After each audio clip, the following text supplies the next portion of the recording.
This is Algebra 1, Lesson 9.2 continued. We're going to talk about special cases when we multiply binomials. The first one is when we multiply an addition and a subtraction. When you multiply them together, you form, it's called the difference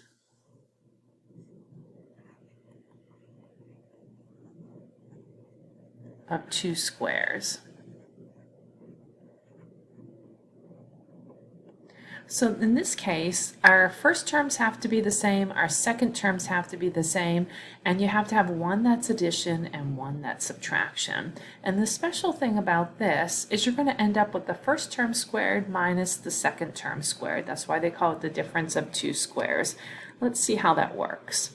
So just for the first time, let's go ahead and go back to our FOIL method. And remember, FOIL means the first, outside, inside, and last. It's just making sure we don't miss anything when we distribute these two. So I'm going to start with my first. X times x, we know gives us x squared, or x to the second power. Then I'm going to do my outside terms. That's going to give me plus 4x. I'm going to do my inside terms, which gives us negative 4x. And then we're going to do L, our last, which is going to give us negative 16. You can see that plus 4x minus 4x is going to cancel out. So I'm left with x squared minus 16. And that's what this little shortcut is telling us. You're going to always end up with your first term squared minus your second term squared, because those middle terms are always going to cancel out. So maybe we should try the shortcut. We can see our first terms are the same, our second terms are the same, one's subtraction, one's addition. That means our middle term is going to cancel out. So I can take the shortcut. I can just square the first term. 3 squared is 9, x times x is x squared. And our last term, 5 times 5 is 25, and we know it's always going to end up to be a minus. So we just took our shortcut and we knew the middle term was going to cancel.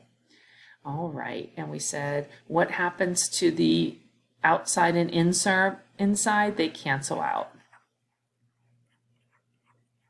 Okay, let's practice again. Okay, we see we have this special case, the difference of two squares. So I'm just going to say my first squared minus my second squared. Boom, easy as that. Let's try one more. Our first squared, 2 times 2 is 4, m times m is m squared. And our last term, 2 times 2 is 4, and we know it's going to be subtraction. Okay?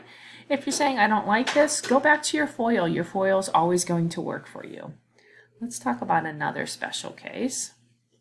This time when we're squaring a binomial. So let's see what that means.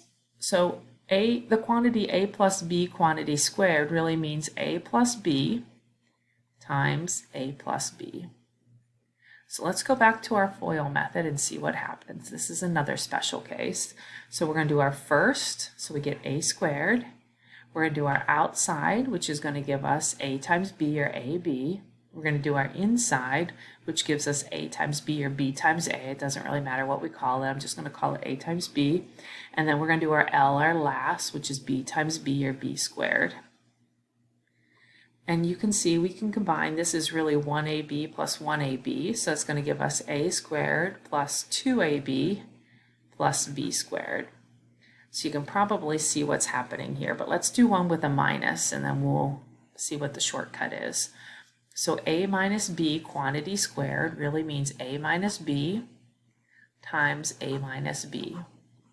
And let's do our FOIL method again. Our first is a times a, or a squared. Our outside is minus ab. Our inside is minus ba, or ab. I'm going to just call it ab to be consistent. And then our last, negative b times negative b, is going to give us positive b squared. And then again, remember this is really minus 1ab minus 1ab. Those are like terms, so we're going to combine those together. So you can probably see our shortcut here. When you're squaring a binomial, what's going to happen is it's going to be the first term squared, it's going to be the second term squared, and it's going to be 2 times the first and the second term. If that's a subtraction, again, it's the first term squared, the second term squared. When you square a negative, you know we're going to get a positive. and it's the first times the second and 2 of those. Okay, let's do one the FOIL method and one our new shortcut. So we have x plus 3 times x plus 3. Using our FOIL method, our first term is x squared, our outside is 3x, our inside is 3x, and our last is 9. Combine our like terms together, and we get x squared plus 6x plus 9. This time I'm going to use our new shortcut method. The shortcut method says it's going to be the first term squared, which gives us 4x squared. Don't forget to square your 2. Our last term, which is negative 5 times negative 5, that's going to give us a positive 25. And then I'm going to multiply these together and double it. So 2x times negative 5 gives us negative 10x. And I'm going to multiply that by 2 because we're going to end up with 2 of those. So it's going to be negative 20x. Okay, that's the shortcut.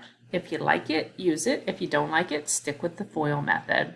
Let's try one more and then we'll call it quits. I'm going to use the shortcut. You square your first term, you square your second term, and then you multiply your first times your second and double it. So a times 8 is 8a. 2 times that is going to give us 16a. And let's try it again. I'm going to square my first term. 3 squared is 9. N squared is n squared. My last term, 4 squared, is 16. And I'm going to multiply the 2 terms together. It's going to give me 12n. 3n times 4 gives me 12n. And then we have 2 of those when we do our FOIL. And that's going to give me 24n. Okay, please try the practice problems, either using the FOIL method or our new shortcut. Let me know if you have any questions. Thank you.